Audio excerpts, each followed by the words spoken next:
Bata Mang Paslit. Wala ba kayong mga kamay?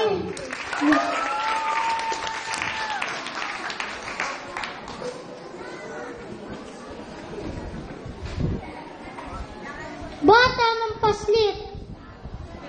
Bata Mang Paslit, kung ako'y turingan, musmos mura pa aking kaisipan, ngunit gayon man ako'y naturuan, aral ng Diyos na nasa kasulatan.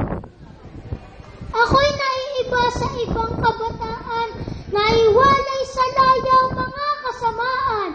Magulang ko'y kaanib sa ang dating daan, ako na may kabilang sa kay Kristong kawan. Kami tinuruang gumalang sa magulang, sumunod sa mga utos, maging huwaran, ibigin lahat, gumawa ng kabutihan, upang ang paglingap ng Diyos ay aking kamtan. Ako'y nagpapasalamat sa Diyos kay likha, pagkat ako'y binigyan ng talino't unawa, ginagabayan ng magulang at manggagawa, nadalangin lumaki akong mabuting bata.